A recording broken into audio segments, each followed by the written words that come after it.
Hello, everyone, and welcome to our Vegan Spirituality Online Gathering. This is part of In Defense of Animals Sustainable Activism campaign, offering emotional and spiritual tools for animal activists. And my name is Lisa Levinson. I direct the Sustainable Activism campaign and have started this vegan spirituality community many years ago. And actually, we have different groups that meet in person all across the country. And if you'd like to attend one of those groups, or if you'd like to start one yourself, you can go to our website, which is veganspirituality.com. And if you'd like to reach out to us, you can do that through the contact page, or you can email veganspirituality@gmail.com, and we can help you get started on your own vegan spirituality group to spread the vegan love message of compassion. And what we do in the groups is explore vegan spirituality, the concept of that, which is looking at veganism as a spiritual practice. And this online gathering is another outpouring of that, where we have an opportunity together to explore that with people who might be in different areas, different parts of the country. And we try to invite in different speakers. And today we have a wonderful speaker. I know Judy Carmen, my co-host, is going to introduce him in just a moment. So thanks again to everyone for joining us. Judy, I'm going to unmute you, and you can share. Hi, everybody. This is Judy Carmen, and it's wonderful to be here with everybody. Thanks for joining us. I think you'll be really excited to hear our guest for July. His name is Poffo Ortiz, and he is a philosopher-theologian and an outspoken leader in the philosophical realm of pantheism, which we're going to hear all about. Poffo is the creator and founder of a powerful, burgeoning movement known as Biopantheism. By combining religious naturalism, deep ecology, and secular humanism together with classical pantheism in a poetic, pagan aesthetic, Poffo seeks to unite science and religion. Biopantheism is both a philosophy and a modern form of spirituality, embodying both ancient wisdom and modern scientific theories and cosmology in a meaningful, practical application that allows for the mystical experience without abandoning critical thinking, logic, or reason. For the last 3 years, Poffo has dedicated his life to establish the very first real-world biopantheist assembly and promoting this unique brand, spirituality, focusing on evolution, communion with nature, and an acute awareness of what he calls the divine principle found within all things. By Googling his name, is Poffo Ortiz, P-O-F-F-O, Ortiz. You can find many videos and articles about biopantheism. So we are all excited to hear about this, Poffo, and welcome. So glad you're with us. Thank you. Thank you. I appreciate the opportunity. Yeah, well, we're so glad you're here. And why don't we start by you telling us about your journey to becoming vegan? Let me close out my Facebook so there's no noise. Okay, my journey in becoming vegan, I guess I would say that essentially my philosophy led me to veganism. Teaching and promoting pantheism every day in several Facebook groups, speaking about the sanctity of life and how we ought to treat plants and animals, how we should treat the earth. Like it happened very organically. It was just a process of just exposing myself to more and more of the atrocities, what goes on in factory farms. And I'd always imagined that I would eventually be a vegetarian just before I knew about veganism. And I got to a point where it was like, I couldn't keep talking about loving and respecting nature and still continue to consume animal products and contribute to what I was learning about that took place in animal agriculture. So it wasn't anything that anyone imposed on me. It wasn't any one person that led me to it. It was just a culmination of things that sort of coalesced into this understanding. And then once I embraced veganism and I understood, the principal core foundation is based on compassion, it was like a no-brainer. It just made sense. And I thought that biologically and anatomically, this is what our bodies are designed for, that we're natural herbivores. So it just felt right. It felt for the first time that it's not a diet, but this is like a lifestyle and an ethical choice that makes the most sense as a pantheist. Because my form of pantheism, Bio Pan, emphasizes life and biological organisms. So to neglect the billions of biological organisms that are being exploited and manipulated and oppressed and enslaved, to me is just anathema to my cause. So, that's kind of a truncated version. But go ahead.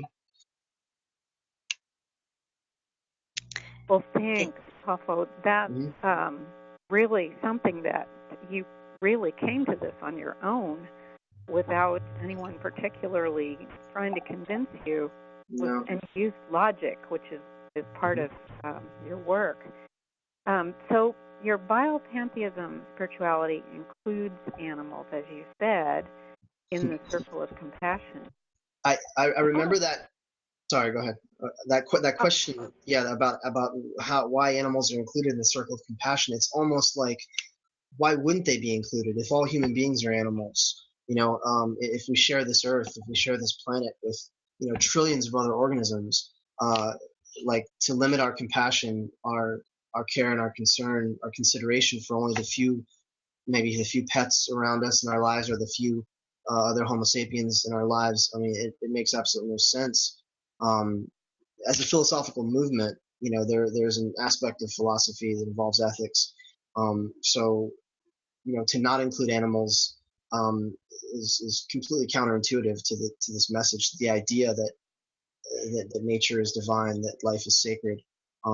We're all animals, and to view other animals, other life forms as inferior, to see them as property, to see them as just mere commodities, to me is the ultimate sin.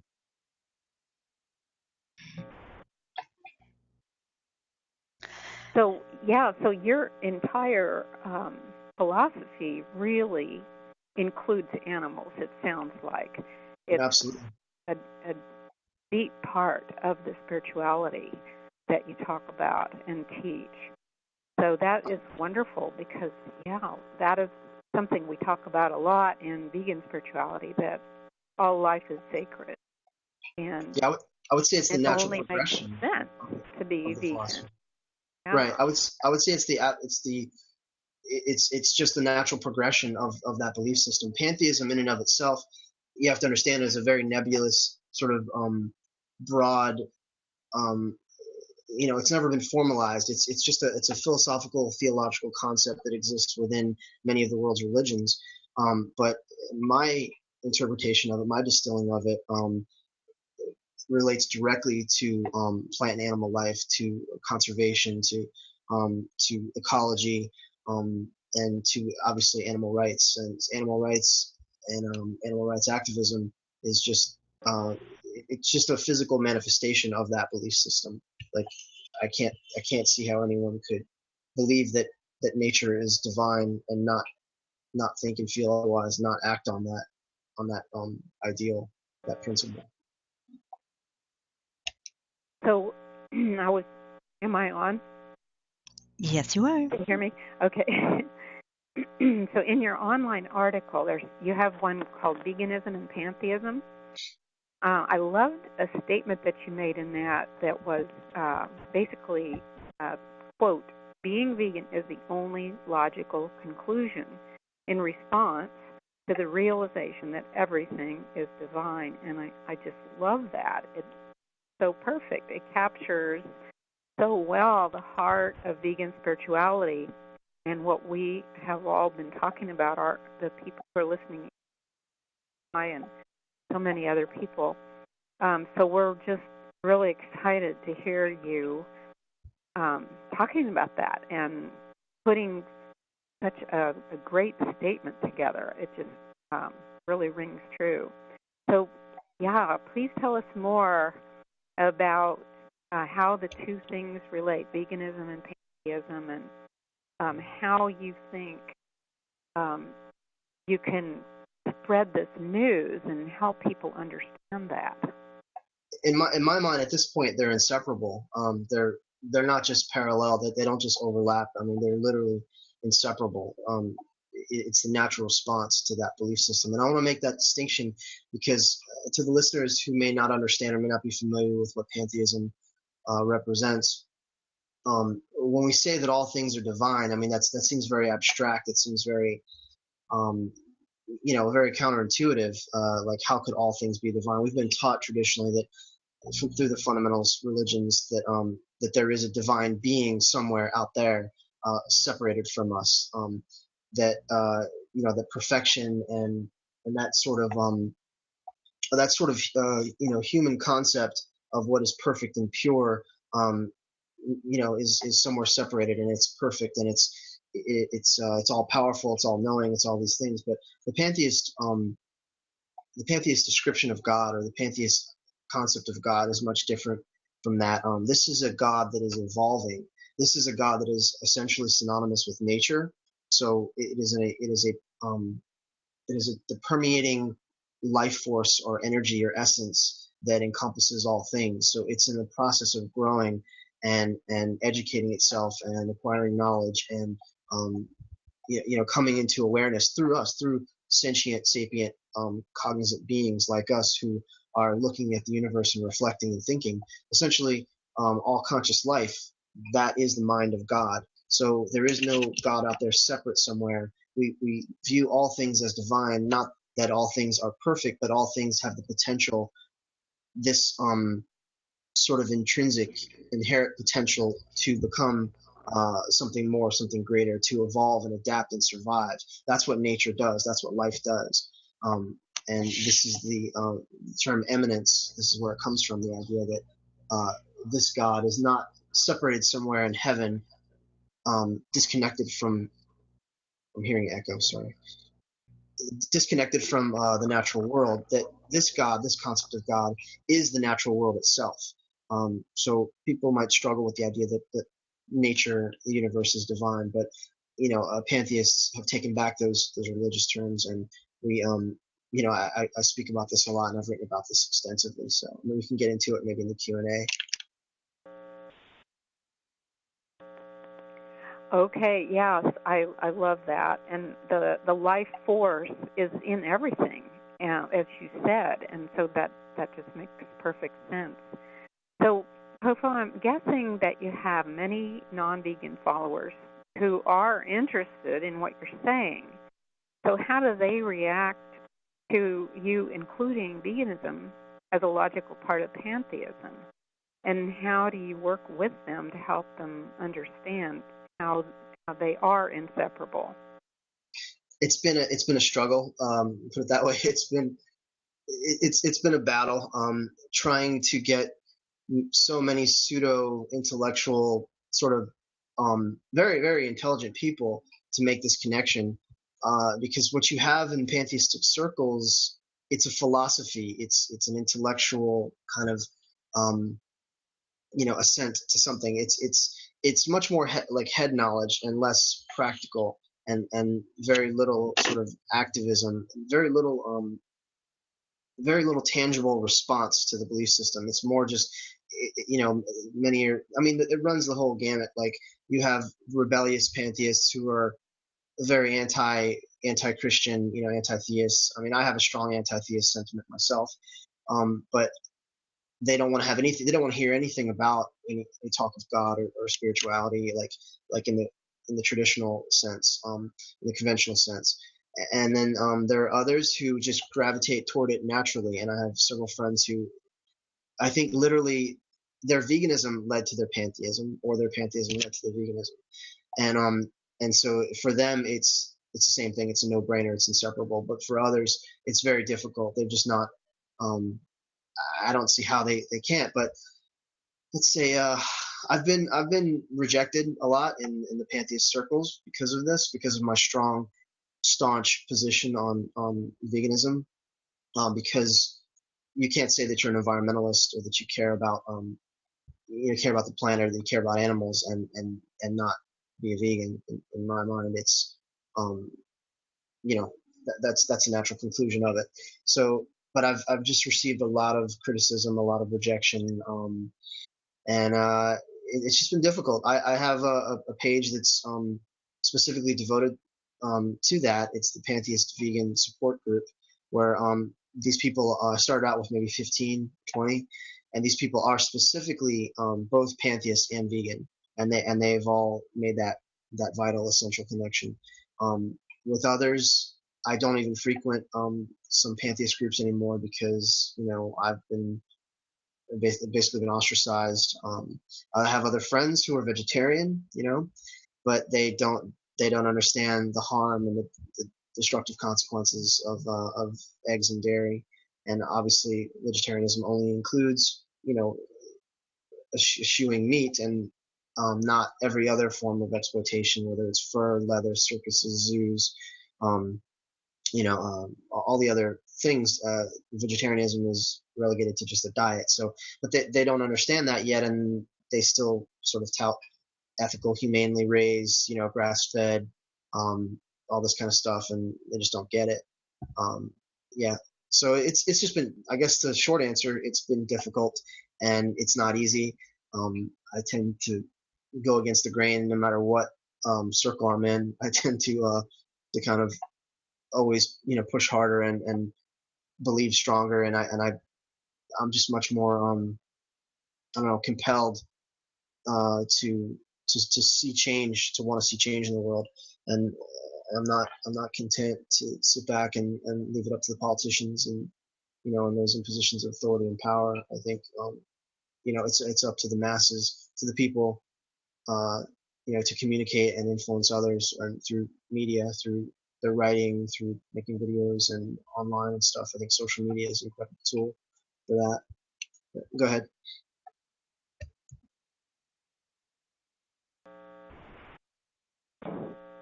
Yeah, I couldn't agree more. There's so much power in the people and in us working together and learning from each other. And I just applaud you for getting out there and getting this message out there. And there may be people who have rejected you at first, but maybe now they're coming around. Who knows? It's a matter of planting seeds, as we all know. Sure. And yeah, we're all kind of experienced in what you're talking about, feeling isolated in many ways, and it's really one of the reasons we formed this community, the vegan spirituality community, and tried to be inclusive of all belief systems so that nobody feels left out as far as religion is concerned, but understands that the basic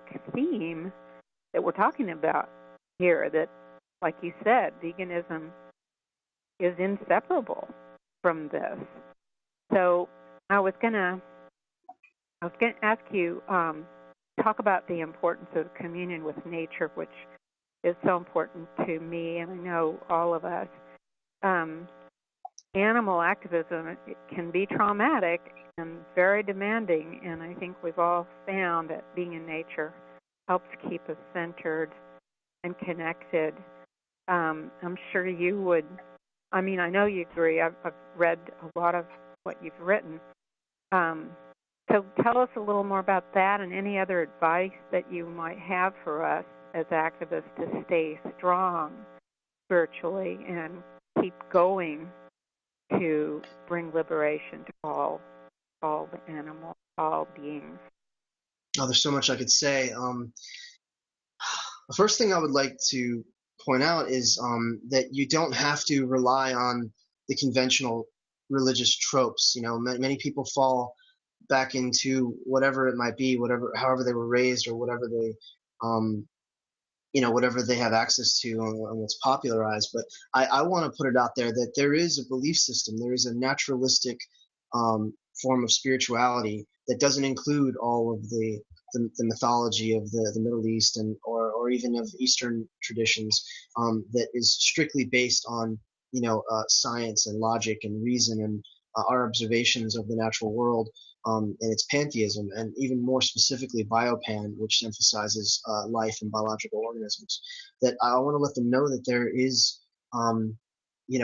you can feel proud, and you don't have to you don't always have to fit yourself into one of these molds, but literally, it doesn't get any more universal and ubiquitous than this. Our biology is what binds us. That's the tie that binds us all. That's what it's the most relevant. It's the most important thing, is that we're biological organisms. We're carbon-based life forms on this planet, this terrestrial planet. And so every idea, every lofty vision or concept of an afterlife, a spiritual world, supernatural beings, none of those things can truly be substantiated.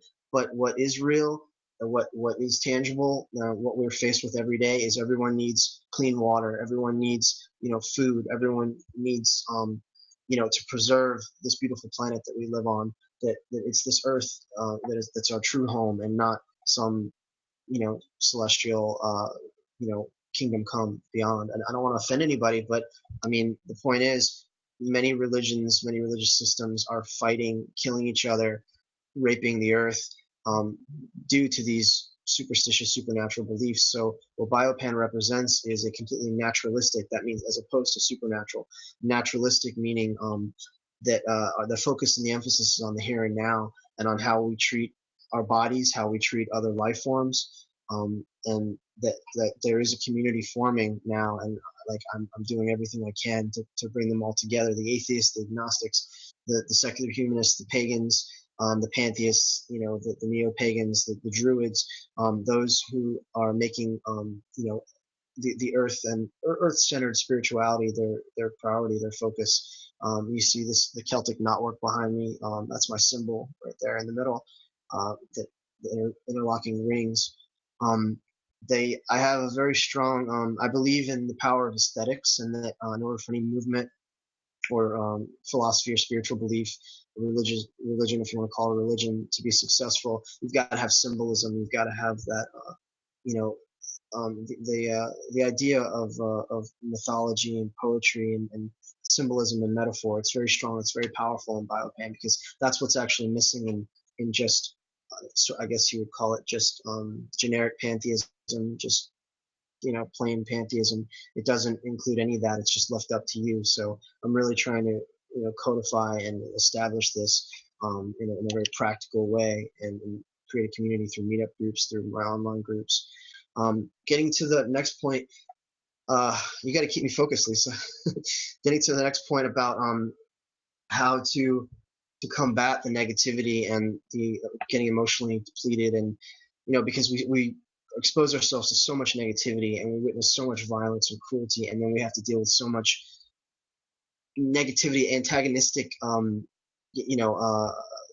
confrontation from people, from carnists, from meat eaters, from omnis, we call them, who are defending their their traditions, their habits and lifestyles, which are destroying the planet, destroying their own bodies, and obviously, most importantly, causing so much harm and suffering to non-human animals. How do we deal with that?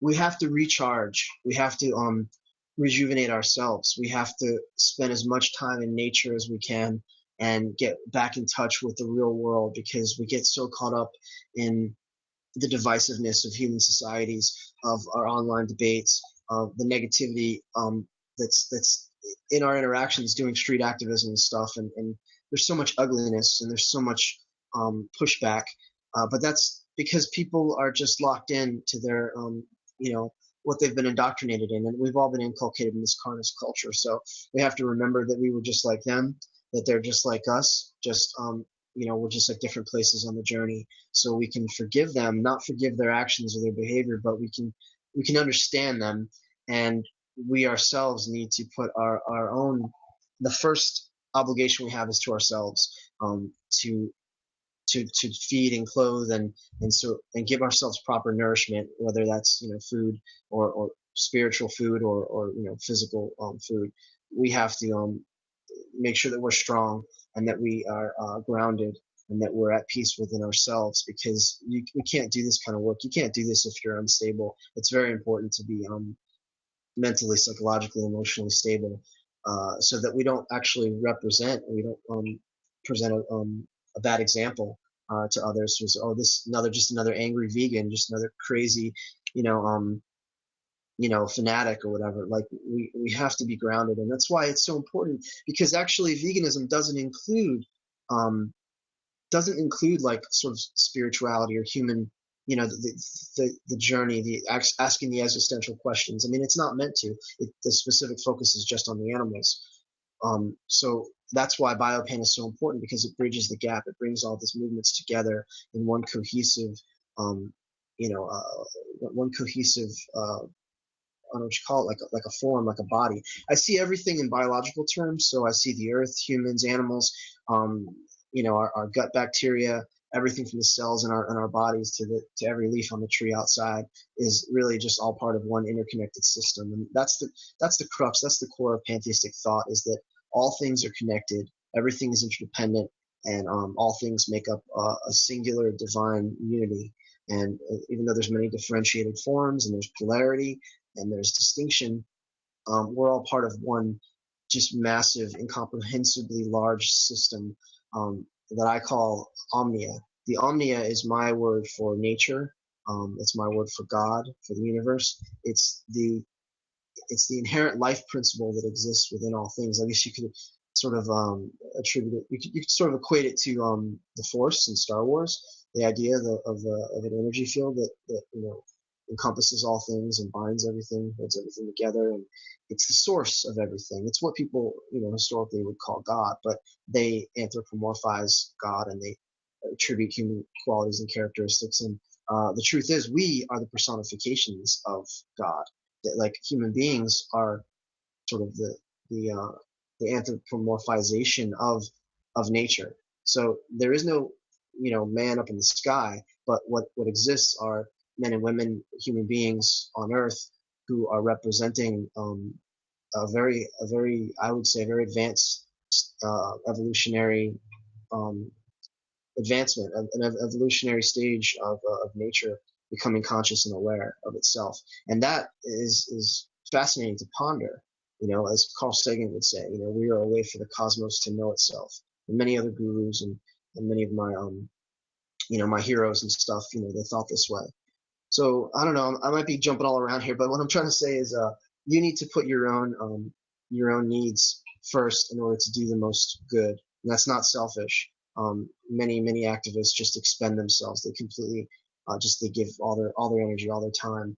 And it's I don't want to say that having that push and that drive is wrong, but keep things in balance. Balance is a huge part of all this. So whatever you need to do, it's take a break, listen to music, watch movies, go for a walk, do things that inspire you, do things that lead you to a higher place, and help you stay focused and grounded, so that you're not pulled in 100 million different directions. Because I know I am, and I need to get out. I'm surrounded by nature, and I live in Pacific Northwest, but I need to get out more and do more hiking and spend more quiet time. So meditation, yoga, doing art, listening to peaceful therapeutic music, and anything that works for you. There is no one formula, just whatever works for you that makes you feel better about yourself and your place in the world.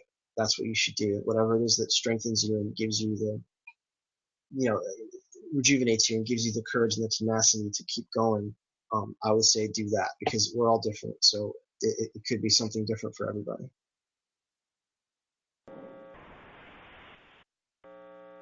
Yeah, that's beautiful, Poffo, what you said, and I think, again, that's why we have these visits online, is to know that there are other people out there like us, and that our spirituality is a source of finding that emotional stability, and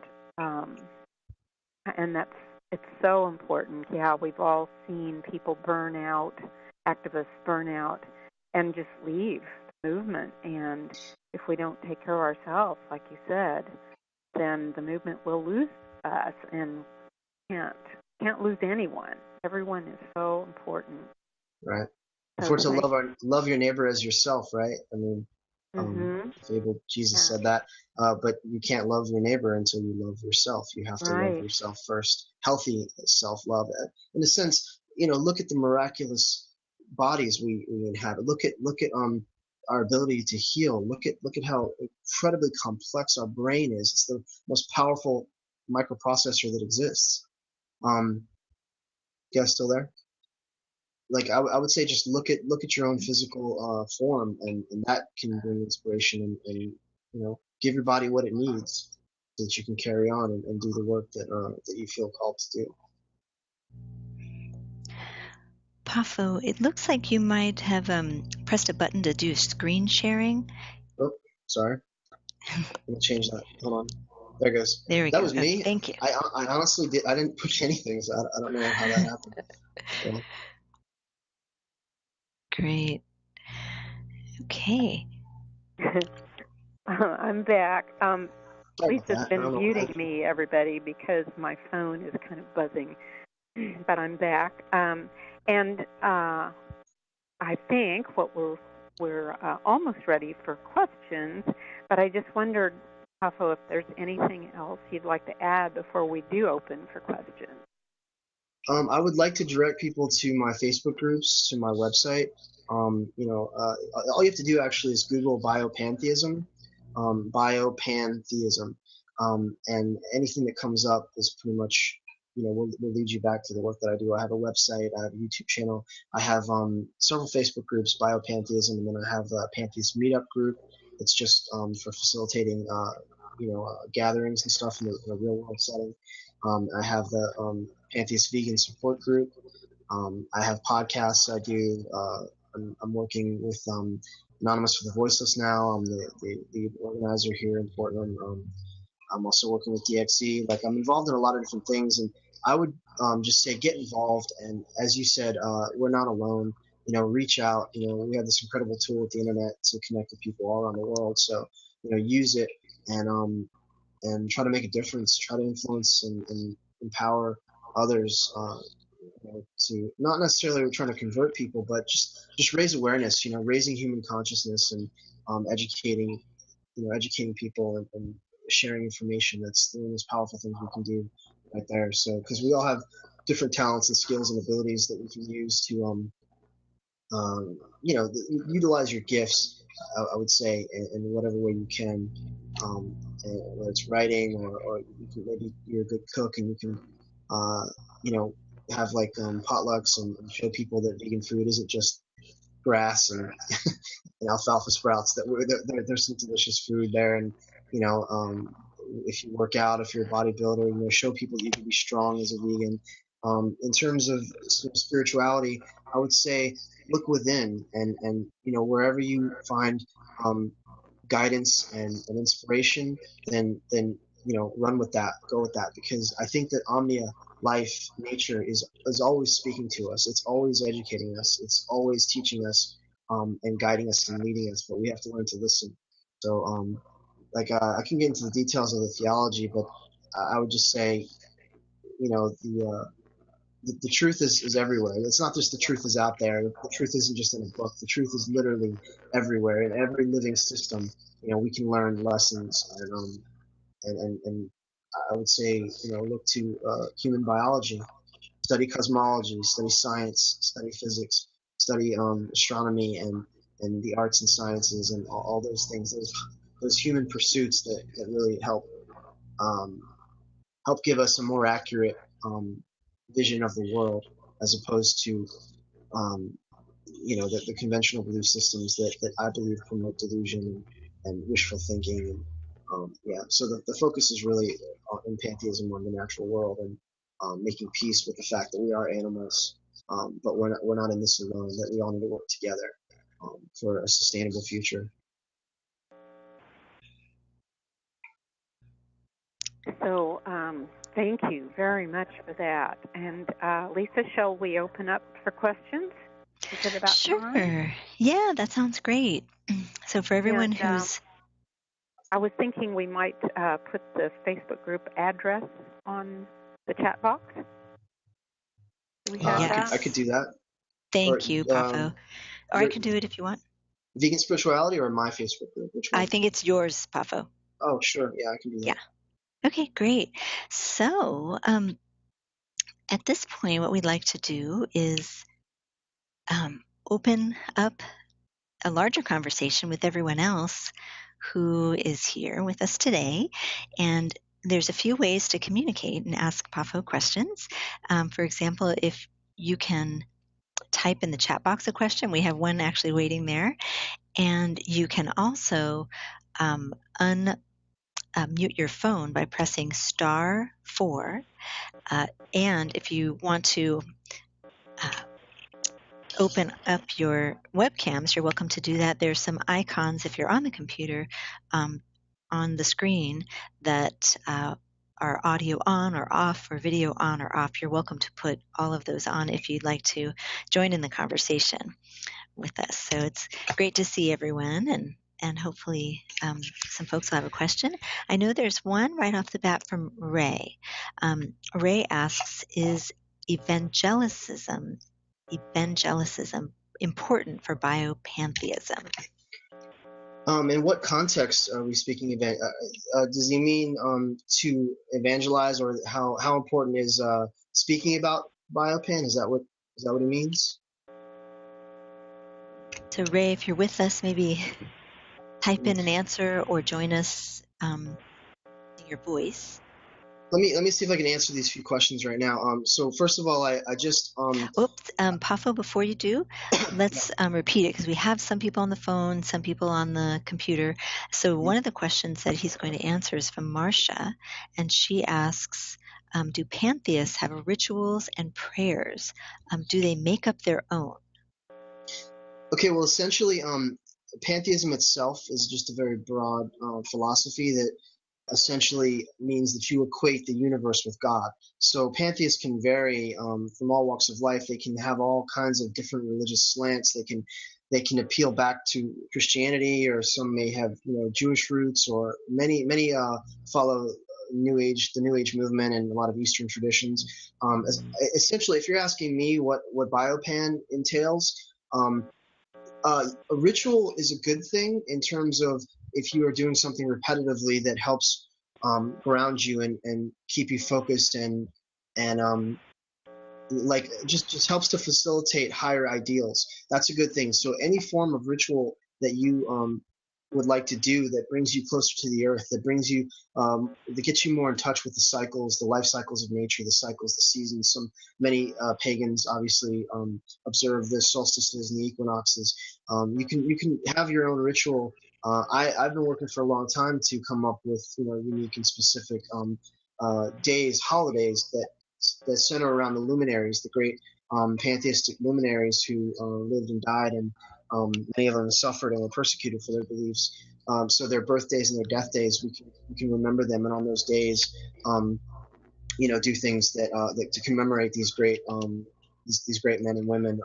Not many people know this. Einstein, of course, Carl Sagan, Spinoza, Alan Watts, Giordano Bruno, going all the way back to the Stoics, Marcus Aurelius. These men are all considered pantheists and great influential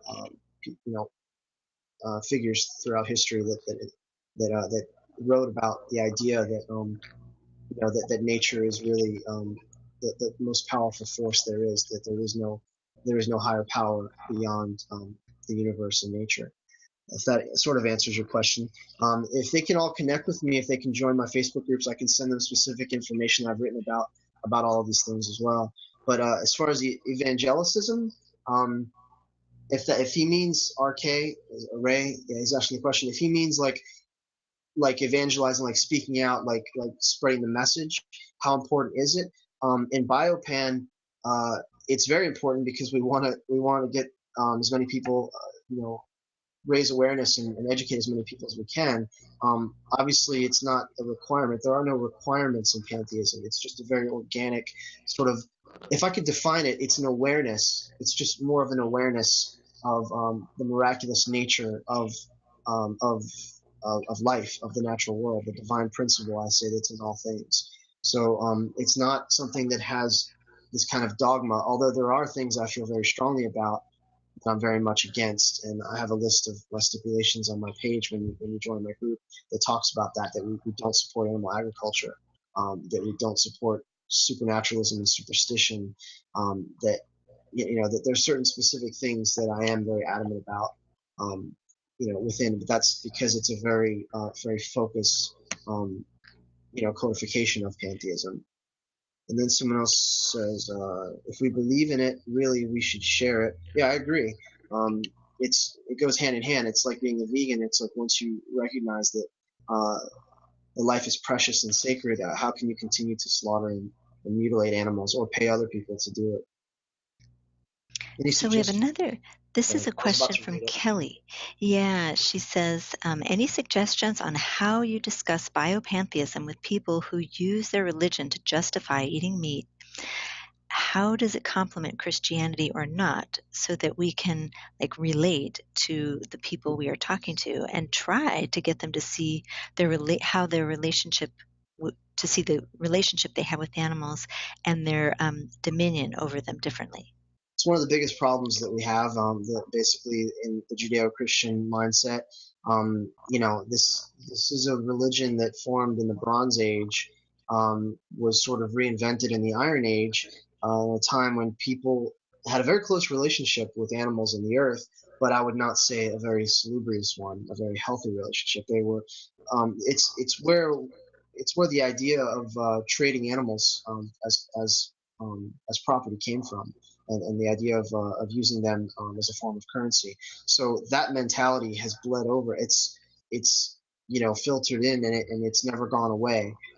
So basically, Judaism and Christianity, because it's written in their books. I mean, you guys already know this.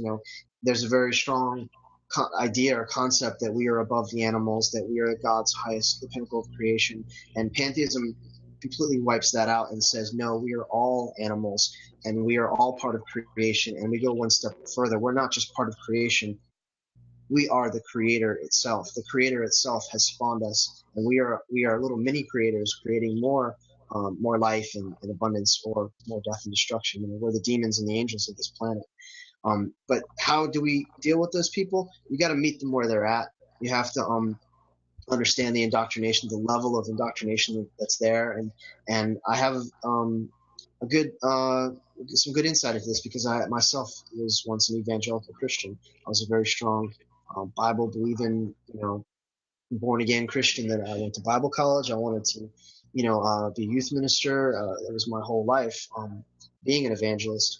So I understand that mentality, that mindset better than anybody, and it's really, I don't even focus on them. I go to the people who are willing to listen, and to those who are more open-minded. And if I interact with those people, if I come in contact with them, I would say, really think about this for a minute. Think about the idea that the creator of the universe is asking you to sacrifice and slaughter animals in the Old Testament because of something bad that you've done. And in the New Testament, we have one human sacrifice that takes away all of the bad things you've done. And this is a very primal, primitive, concept, the idea of substitutionary atonement, that really makes no sense. It's very archaic. I would try to point out sort of the archaic nature of the mythologies that they're ascribing, and you can go through the Bible. You can make the Bible say anything you want to say. You can go through and find verses that promote animal cruelty and the idea that we have dominion over the animals, or you could find verses that say, I think it says, the righteous man cares for the needs of his animal, but even the kindest acts of the wicked are cruel. It's a proverb somewhere. So you could find verses to say whatever you want to say. I tend to not take that route. I would just appeal to the person's own sense of morality and logic, and say, in this civilized society, you wouldn't treat a dog or a cat this way. So why do you treat cows and chickens and pigs and turkeys like this? Because they have just as much intelligence, just as much capacity to feel as these other animals. So that's selective compassion right there. I would just point out the logical fallacies. I would try to use logic and reason and use the Socratic method, ask questions, get them to start thinking critically, and they'll come to their own conclusions. I hope that answers your question, Kelly. Yeah, that was a great answer, I think. Thank you so much, Poffo. I'm just wondering, Kelly, if you have anything else you'd like to add to that, feel free to chat it in the box, or you can also just ask. If anyone has a question, feel free to unmute yourself or use the icons on the screen to share your webcam. We'd love to see you. It looks like there's 18 participants, but I don't see anybody else's face. I see Waldo there. I'd like Waldo to chime in. He's an old friend of mine. Oh, great. Well, let's see. I will, just in case, Waldo, if you'd like to share anything, you're welcome to. I just unmuted your microphone.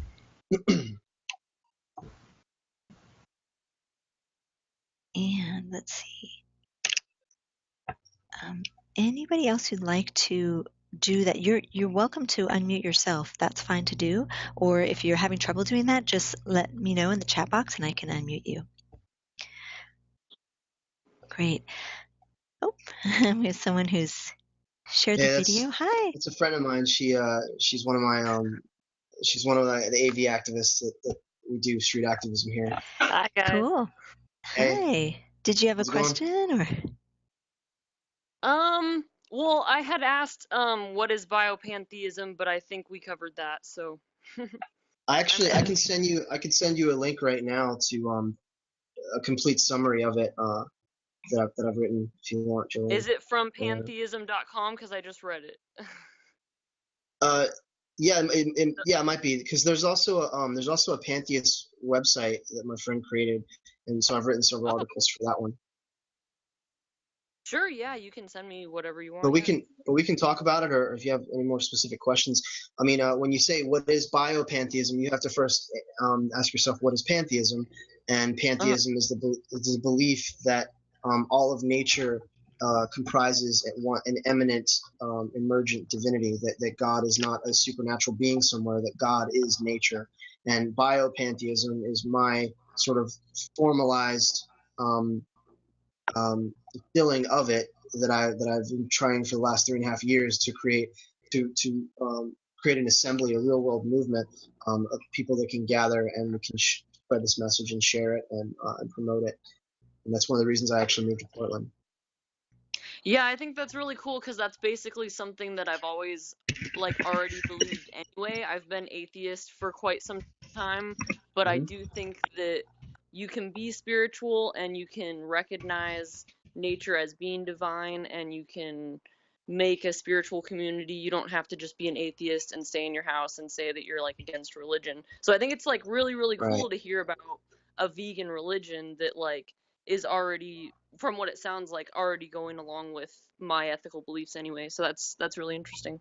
This is something that we hear a lot. Of course, this is something that we hear constantly, actually. Anyone who's a pantheist, they'll always say, well, this is what I always believed. This is what I always thought. I just never knew there was a word for it, Many people, that's what I found, is there are many, many movements that are already moving in this direction. And I would call it a biocentric direction, a life-centered direction that is putting the earth and nature and human biology and, plants and animals at the forefront. That's the preeminent thing, is a love and respect for nature. And there are many, many movements that are incorporating this mentality, this ethical stance into their into their philosophy, into their religious practice. So religion does not necessarily mean belief in a spiritual world. It means something that you feel very strongly about. It means something that you practice, something something that your life revolves around, essentially. So we can take back that word too. It doesn't have to necessarily be a negative thing. And you made a great point, because atheists are all about what they don't believe. They're all about opposing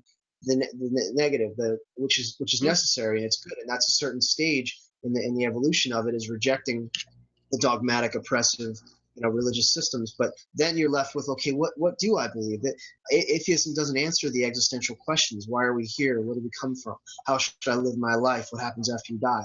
And that's where pantheism comes in. It's a naturalistic explanation for all these things. It's based on science. It's based on observation, and yet I believe that human beings can have a spiritual experience, a transcendent, transformative encounter with other life forms, other animals, plants, animals, the earth, the other people, that can totally change them and inspire them. And so that's a religious experience, and it doesn't have to always be filtered through the context of the pre-existing Buddhism, Christianity, Islam, Judaism. You follow?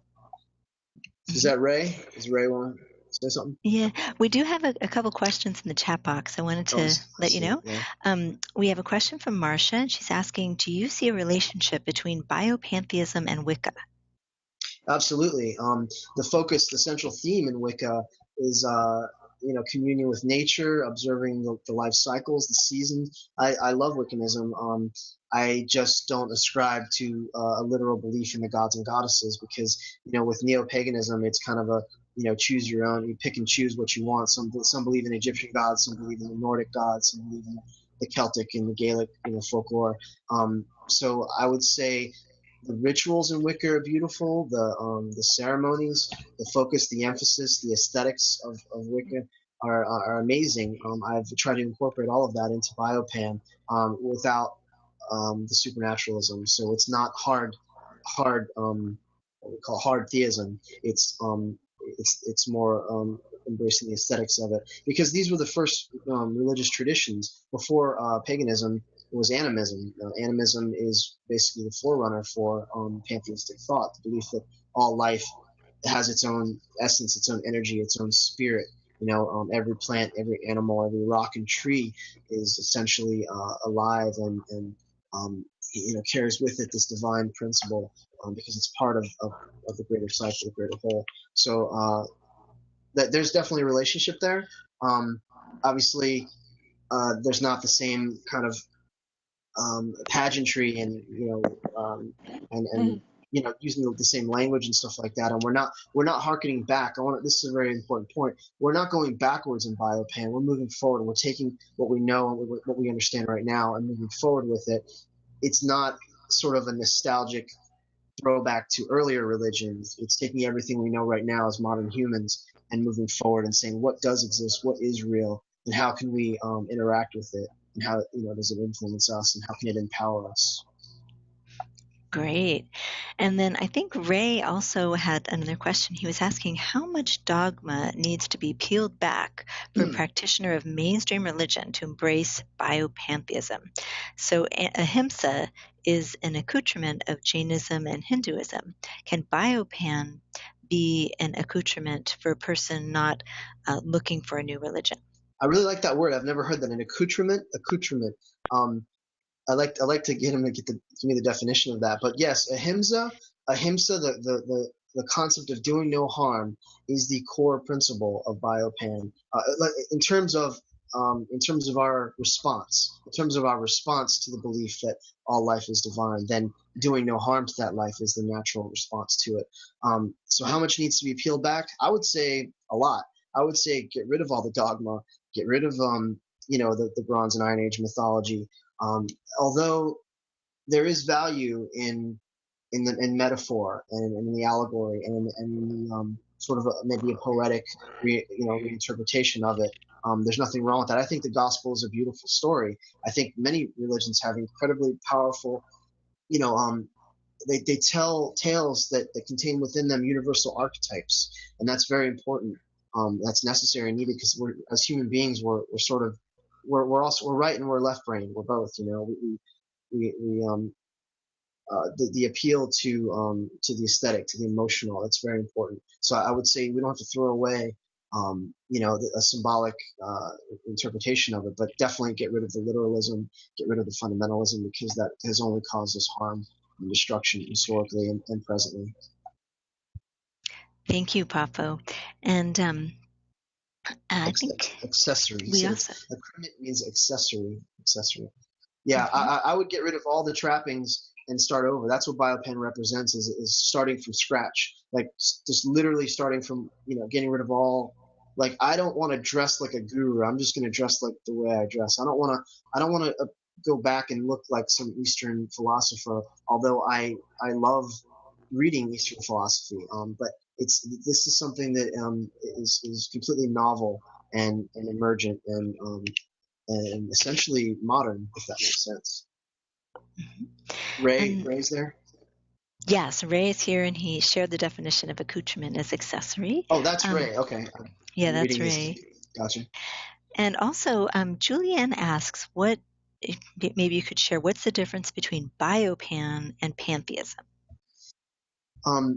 Did Ray want to say something first, or he's just typing? I think Ray was just sharing the definition. I felt bad because I saw him at the bottom. The difference is that pantheism is open to interpretation. It's completely it's completely a nebulous concept that has never been formalized. It can be interpreted many different ways, and it doesn't necessarily make you a good person. It doesn't necessarily say anything about how you treat animals or the earth. It's just an aspect, a theological notion that's found within many belief systems that has never been formally established. So what Biopan seeks to do is establish pantheism in a formal way. Not formal like we have to get dressed up and wear suits and go to a church, but formalizing, meaning this is what it means, this is what our focus is, this is what our intentions are, this is the direction we're moving in. In that sense, we're codifying it. And I've fought tooth and nail with other pantheists who don't want to see pantheism codified. They don't want to see it given a distinctive flavor, I guess you could call it. They want to keep it just as it doesn't take anything, from them. They can just literally sit on their computers and type, and they can say God is the universe, everything is divine, and that means I can do whatever the hell I want because there's no good, there's no evil. So you have a lot of moral relativism that is rampant in the pantheistic circles, and I couldn't stand that. That's actually one of my stipulations, is to not promote or believe in moral relativism. We actually there's a very strong biocentric ethic that exists within Biopan. Well, thank you for defining that. I think that's really helpful. And also, I want to thank everybody for their questions today. Believe it or not, we've kind of come towards the close of our online gathering here. It was so fascinating. It just flew right by. So I'm wondering, we do usually have a little closing intention or thought. And I think that Judy is with us. She's going to share something. She picked out something special that might relate. So, Judy? Hi, everybody. Yes, I had something else picked out, but the more Poffo spoke, the more I felt drawn to this prayer or poem, whatever you want to call it, that I love so much. It's from Dostoevsky, and it contains the word God. And so when I say God in there, you can be thinking omnia or life force or love if you don't want to think of the word God in the traditional sense. After all we've talked about here, it's we're all looking at language and how to talk together about these things. But I just felt like this really spoke to what Poffo has been talking about. And it means so much to me because it expresses the feeling I get, especially when I'm in nature. And I hope it will be a blessing to all of you. So let's take a moment to just breathe, let our minds become receptive. All right. Love all God's creation, the whole of it, and every grain of sand. Love every leaf, every ray of light. Love the animals. Love the plants. Love everything. If you love everything, you will perceive the divine mystery in things. And once you have perceived it, you will begin to comprehend it ceaselessly, more and more, every day.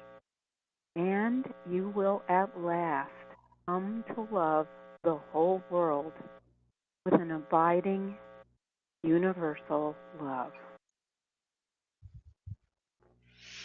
Thank you, everybody. That was awesome. That is beautiful, Judy. Thank you so much for. I love that. Yeah. That's pantheistic. I mean, I have no problems using the word God, as long as people know that I'm speaking about nature and not man in the sky. You know? Right. Yeah. Sometimes we just have to insert our own. Yeah, we have a, I've always said we need to redefine the word God and update our definition of nature. And that's why I have my own terminology. I call it the omnia. Omnia means everything. It means all in Latin. It's the same as the Greek word pan in pantheism. So it's just like you can call yourself an omnideist or an omnitheist. It just means all. But I do want to say that doesn't necessarily mean all things, like all ideas, like all actions, all thoughts are noble and healthy. And it means all of physical existence, the physical world, the physical universe itself. That's what we see as sacred and divine, because it was here long before us. It'll be here long after us. We're just a part in this play. And we have a creator, we have a source, and we have something that sustains us, and it is the natural world. It is nature itself. Mother Nature. To me, that's God. That's the only thing that's really worthy of reverence and respect. But then when you think of that, what does that mean? That means my cat, and you, Lisa, and you, Judy, and my own body, and all things living are really manifestations of that all. So all of life is really worthy of reverence and respect. Not worship, but reverence, healthy reverence and respect. Yeah. Wow. Well, thank you so much, Poffo. I really appreciate your clarity and also your in-depth discussion about this. I think many people, including myself, are really curious and want to hear more about this. So we'll definitely be checking out your pages. I've got over 50 some podcasts I've done. I mean, I can link that too. So, I mean, I talk about this stuff all the time in groups and in my interaction. As far as animal rights activism, obviously the main focus is getting people to stop torturing and killing and mutilating animals. But once they get past that, we can talk about spirituality. We can say, what are your spiritual beliefs, and where does it all fit in? Because you can't imagine that a benevolent divine being would approve of this, of what we do to other non-human animals. So, yeah, it's all related. Yeah, and thank you very much for sharing your views and your values and your work. This is a very noble cause to start a religion, and we're behind you all the way, all of us vegans and spiritual vegans. So, and just thanks have me on again. Yeah, of course, and we're also grateful for everyone who joined us today, because we are a community. That's what we do, is explore these ideas together so we can more clearly understand our own beliefs and how they relate to our vegan practices.